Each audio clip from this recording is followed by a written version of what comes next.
Prior to his 10 years as a news commentator on TV, he served as White House press secretary in the Johnson administration. Today, he's probably best known for his extensive involvement with public television, yielding such programs as The Power of Myth, Faith and Reason, and Buying the War. He has received over 30 Emmy Awards and virtually every other major television journalism prize, but is also a well-known critic of the media. Hello, I'm Ernie Manouse. Coming up on InnerVIEWS, our conversation with Emmy and Peabody Award winner, journalist Bill Moyers.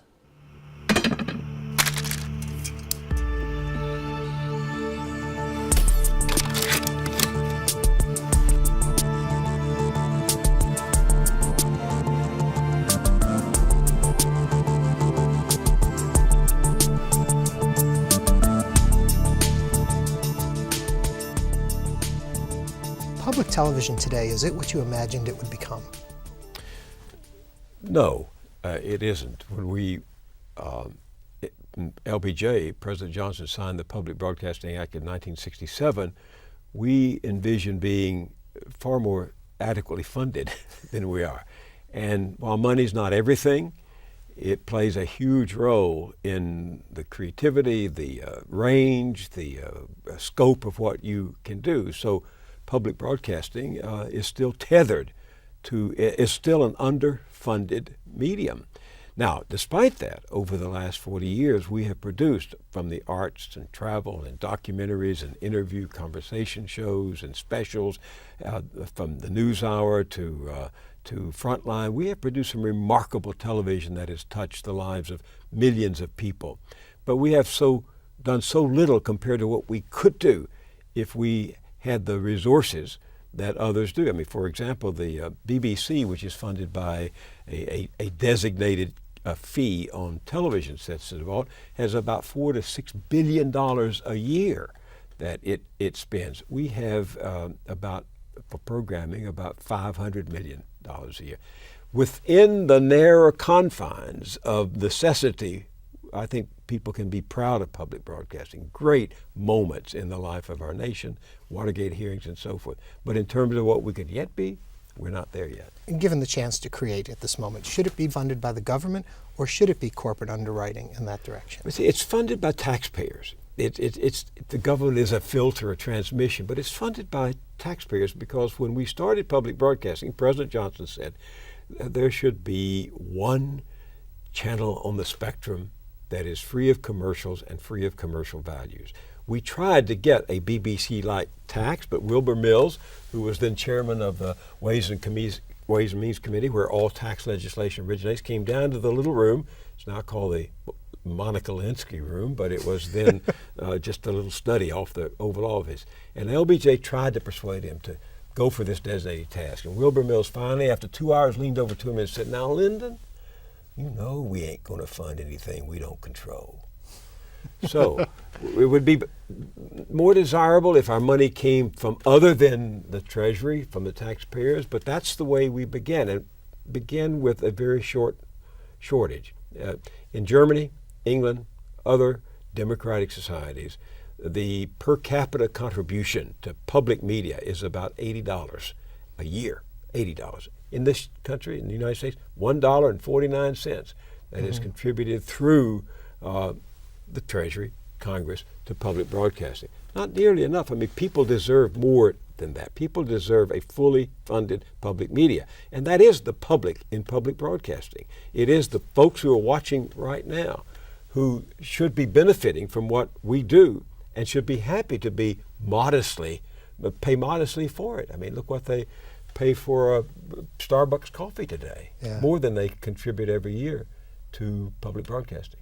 Okay, now I'm going to take you way back. Yeah. Very beginning. Sure. Little boy, what did you want to do? Everything.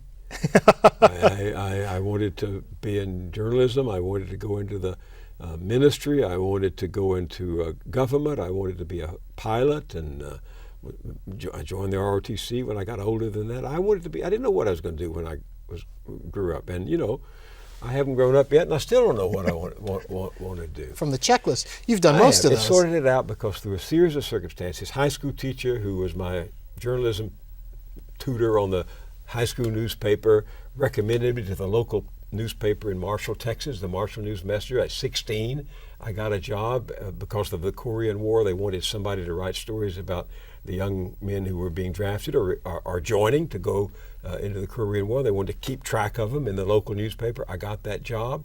One day, a senior reporter was sick. I was asked to cover the revolt of the Marshall Housewives, which was a group of women who decided they were not going to contribute anymore to Social Security for their domestic help. One thing led to another. I got recognized for that from the Associated Press, and I was hooked. Yeah. I mean, once you see that byline, it's like a drug, and I was hooked. But I took a meandering course back to journalism through the ministry. I have a Master's of Divinity degree, through the ROTC, through politics and government for 7 years when I was in the Kennedy Johnson administration. Then again, through a fortuitous set of circumstances, a guy who'd seen me, owner of a newspaper who was aging, his wife had died, and he needed somebody to come run his newspaper. His only relationship with me was seeing me do my briefings as the White House press secretary. Yeah. He came to see me, offered me that job. I said, no, I'm not leaving yet. I can't. 6 months later, I needed to leave for a lot of reasons, and I wound up publishing a newspaper. It was sold, and somebody who, when I did a book called Listening to America, came to Houston, Beaumont, for that book. It was my first book. It became a bestseller. Somebody in public television read that book and saw that I had an ear for listening, wanted a host for a broadcast like this. That was it. I was But hooked. taking back, though, there's a letter you write to LBJ at one point saying, I want to help. There was a time when I was going to be a journalist. But when I went to college, the first 2 years I covered local politics, college politics, and I decided I want to be a political journalist. It was the time of the McCarthy hearings, and that got me really involved in politics in a different way beyond elections and campaigns. And I sat down one April afternoon and wrote a short note to a man I'd never met, Lyndon Johnson, who had just become the Senate Majority Leader of the Democrats in the Senate, was running for re-election in Texas, had no opposition. And I presumptuously said, you know, I can help you in your re-election. You can help me learn politics so that I can be a political journalist. The letter got to this day, if you want to get my attention, and I learned this from Lyndon Johnson, write me a letter. LBJ said that if you write the right letter, and if it's a true letter, an authentic letter, you can tell more about the writer of it from that letter than you can almost from seeing that person in person. A letter reveals character, motivation, ability, and learning. And that letter got to his desk. He had somebody call me. I went up and worked for them that summer. We bonded, and that was it. You know, there's a line from Shakespeare: merit doth much, but fortune more. Yeah. My life has been one run of good luck after another. I've made my mistakes, stumble, was able to get up, and through fortune, good luck, keep doing it. I've had so many opportunities, enjoyed every one of them, failed at some of them, but good luck has been, you know, young people say, what should you do? What should I do with my life? And I say, be lucky like me. Yeah. You know? Fortune, luck, how does that play in then to faith? I don't know. I don't know.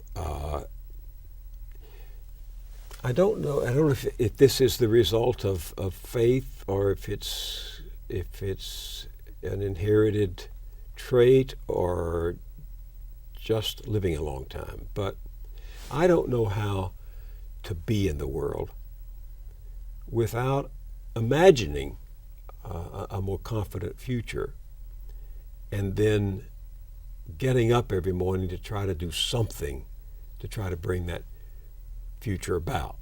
Now, I don't know where that comes from because the evangelical conservative faith in which I grew up was an apocalyptic faith. It was a faith that taught we're all original sinners and that the human venture never comes to good purpose, and you have to make your plans for the afterlife where if you've been a good person, the rewards will come.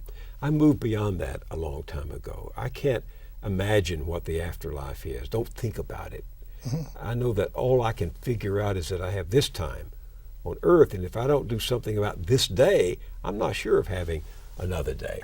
Is there a different you today when it comes to theological concerns from the one who went to divinity school and all of that? Have you changed? Of course I've changed. I'm 77 years old. If I hadn't changed, I'd still be wearing diapers and sucking my thumb. No, I'm serious about that. Every experience creates a new reality. If you're open, I'll be different. You'll be different when we leave this interview. The people I meet today will somehow leave something of themselves with me, and I hopefully with them. So every experience creates a new reality. Do I hold to the bumper sticker creed of the religion that was taught me when I was growing up? No. Do I still believe that human beings are capable of a transcendental experience, whether it's being open to surprise, beauty, love? Yes, I do believe that there are moments in which the brain seems to dissolve and we're one with the universe. No, I can't explain that. I wouldn't try to explain that. Sounds mystical, sounds New Age. It's not. It's just the sense that, in fact, there's a lot of neuroscience now that confirms what these particular scientists at the University of San Diego call the God spot. The God spot's in the back of the brain, and from picturing it, imaging it, they can see the brain changing in the response to something sublime, something beautiful, something glorious like Brahms' Requiem, and the brain actually is doing something about that. So I think that experience, every experience you have like that, deepens your awareness of the fact that it's not about me, myself, and I all the time. Yeah. When you change direction in life, how do you keep from making it feel like failure and making it seem like growth? When it's failure, you'll know it. Yeah. You will. And I've had my share of them. And I never think of it as growth. I think of it as response to a situation I had not anticipated, a person I had not yet met, to some inward phenomenon that you don't really understand. I mean, this body and this brain are incredible instruments, and they are almost at times, it seems to me, on autopilot. Yeah. They are negotiating through the world, and you're just you're just the co-pilot on automatic pilot. Somebody else, the experience is carrying you along. Well, you do. There are times when I've sat down and said, why in the world did I make that choice or that decision or produce that broadcast? Or not be indifferent to my wife. Why when she was trying to tell me something important was I distracted, or when my son was reaching out for help, I didn't hear him. And then I'll sit down and think, what's wrong with you? Or what can you do differently? But you can't do that every day, and you can't do it all the time, or you'll be crippled with gazing in your own navel and trying to do too much examination. Yeah. How much of what you are as a person do you take onto air with you? And how much of your beliefs and things that you hold true to yourself or that you value do you bring with you, and how much do you have to leave behind to be a good journalist? Well, I don't quantify it that way. I don't know. I mean, obviously, you're affected by the technical environment, the lights, the camera, the ticking clock that we both know is moving against our conversation all the time. But I would never say something on the air that I wouldn't say privately. I wouldn't say something that went at odds with what I was actually thinking. I make mistakes and seem sometimes a bit stumble and all that. But Edward R. Murray said there's nothing wrong with bias as long as you don't hide it. And I try not to hide mine. I mean, I consider myself a progressive, liberal. That's because I'm optimistic about our chances of doing better together than I am when it's every man for himself. And I don't hide that, but I can listen to somebody who disagrees with me or with whom I disagree as appropriately as you're listening to me. And I don't come at my conversations and my interviews or my documentaries or my report with a preconceived conclusion as to where I'm going to wind up. The great thing about journalism is that, I've said journalism is a continuing course in adult education. Mine. And I'm lucky to have a classroom to share it with. But I learn from every interview, from every documentary, from every series that I do, because I don't know when I began where it's going to take me. And if I were convicted that I had to bring it out to where I wanted it to be, I wouldn't be learning. I would be enacting an indoctrinated, preconceived agenda. And that's not fun. I mean, I wouldn't be a good ideologue. I wouldn't be a good a preacher who knows the answer before he asks the question. I just can't do that. And I think that's one reason I've had such a long run at it and a good time with it, is because repeating myself, every experience is a new reality. When you talk about having a long run at it, there have been times where you've retired. What lead to those decisions and then the decisions to come back? Well, and the decision to come back is always because I have no retirement skills. But no, it's more than that. It's not because I'm a Gemini. It's not because I can't make up my mind. We raise every penny of every production we mount. My wife and I, she runs our company, another Texan. She's a good journalist in her own right. And we raise every penny of every production we mount. That takes time. And so I'll raise the funds. We'll raise the funds for a mini-series, a multi-part series, Joseph Campbell and the Power of Myth, Healing in the Mind, or for a single documentary, Capital Crime, Trade Secrets, something like that, or for a weekly series, like now with Bill Moyers, that ran after 9/11 until 2005, and then I retired at the age of 70, came back 2 years later, raised the funds for Bill Moyers' Journal. It takes time to raise money. Like, yes, you get tired. A weekly broadcast takes its toll. But you also need to be constantly raising money. Great cartoon in the New Yorker a month ago, bum, poorly shaven, poorly dressed, somehow made his way into a very fancy New York party, and he's saying to the socialite, I spend half my time raising money, Well, I do too. So when I retired in May of 2010, last year, it was because I needed a break. My wife and I wanted to see our grandkids more frequently. There was some traveling we wanted to do. We had some old friends we'd not seen in a long time. And I also needed to go raise some money if I were going to do anything. I didn't expect that I would. I thought 76 was the right time to bow out. Yeah. But as I say, I'm back, coming with a new program called Moyers and Company, because I can. I have the health, I have the support, I have a great team, and why not? You mentioned 9/11 a little bit ago, and I'm curious, from your point of view, how do you think we as a nation changed from that incident? Made us much more nervous and paranoid. I mean, I came from Austin to Houston the other day. The line at the security gates I'd never seen them like that, even at Kennedy or Newark in New York. Huge, long line. And I'll never go through a line like that I don't think the terrorists won. They won. Yeah. Their purpose, they knew they couldn't destroy the country, but they knew they could change the country by getting inside our head, by governing us from in there through fear, and rightful fear. I mean, terrorism is for real, as we learned that day. My office was just a mile or so from there. Our engineer, public broadcasting engineer in New York, was stationed atop the World Trade Center. He died in that. And my wife and I went down to keep our station on the air. PBS called me and asked me to do a nightly half-hour show, just like this one, for 3 or 4 weeks after that, just to try to find voices who could speak to the chaos. And they were all changed. Everyone I interviewed, they had been affected by this convulsion that had been visited upon the complacency of America. So we're more nervous, less willing to talk to each other, more polarized, I think, because there are those who will use that fear to try to gain political advantage and scare the hell out of the people who don't vote for them, or think they can scare the people into voting for them. We've changed in that way. I think, in a way, there's a greater recognition that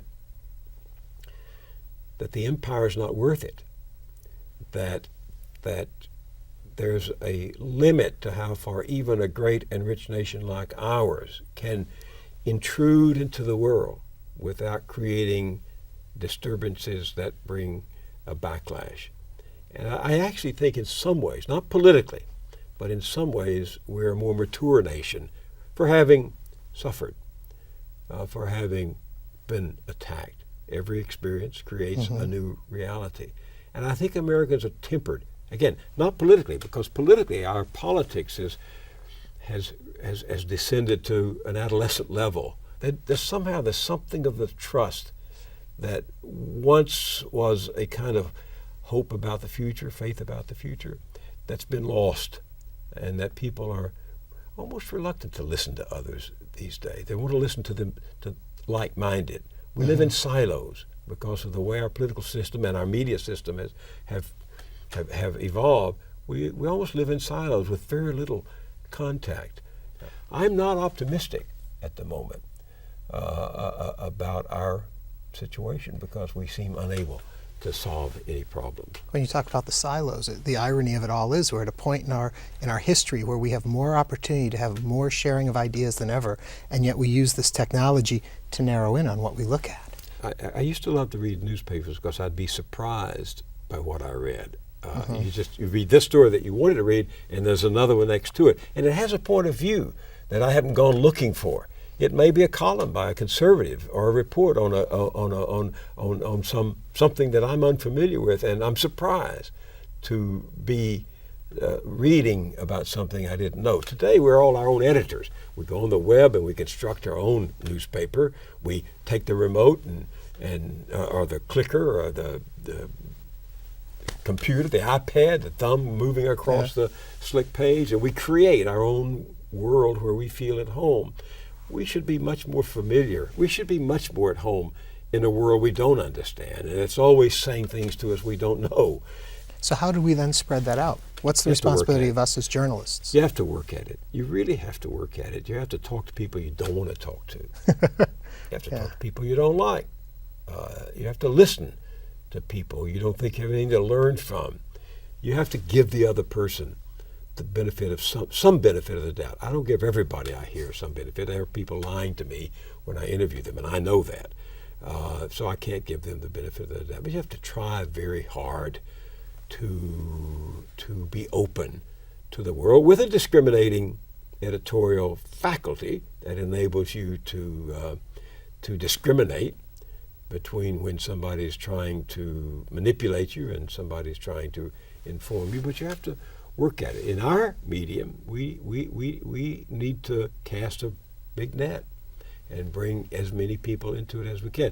I hear from people who disagree with me all the time and I'm glad of that. And so I answer them. I respond to them. I do my own emailing, and I want to hear what they say. Yeah. When you talk about not very optimistic right now for the future, how do we get hope back for all of us? Well, there's a crisis of hope in the country right now. We're in the toughest economic times since when I was born, in the worst hard times of the Great Depression. One story after another talks about the growing inequality. The gap between the top and everybody else is larger than it's been in 29 years. The heart of the American dream, every immigrant, back to the Pilgrims and the Puritans, came here because they believed they could do better in the New World than they did then, and they could do better than their parents had done. That social mobility has been a casualty of the great change in the American economy in the last 30 years, in which the rewards of a growing economy have grown largely to the top, while the middle class has been shrinking and poor people have been almost forgotten. And so there is a crisis of hope among people who thought they could get a foot on the first rung and go up the ladder in time, steadily, slowly. They didn't want a lot. They wanted a place to live, food for the body, clothes for the body. They wanted education for their children and health care for their family.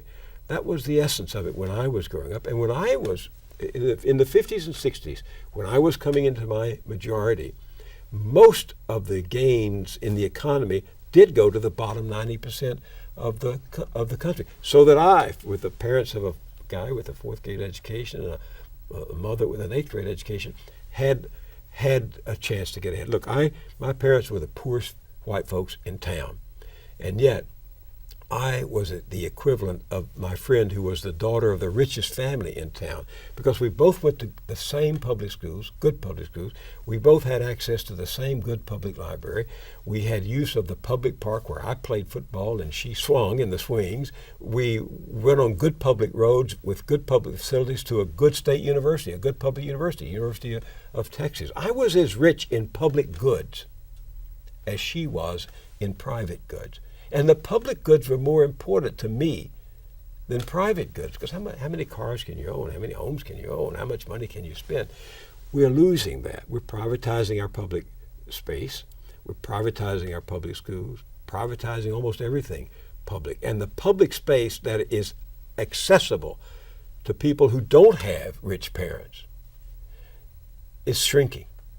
And that's really troubling us. We cannot survive half democracy and half oligarchy any more than we could survive half slave and half free. Mm-hmm. Now, I'm not against money. I'm not against capital. I believe in it myself. But predatory capitalism and predatory wealth that is aimed to prevent other people from rising is a threat. And if we don't find a way to deal with it, then we'll wind up an America divided into winners and losers, with very few winners, a lot of losers, and no sympathy for them. That's the cause of my pessimism at the moment. You mentioned earlier that clock ticking. It ran out. Okay. A pleasure. Thank you for your stories and all of your work. Thank you very much. Good Bill job. Moyers.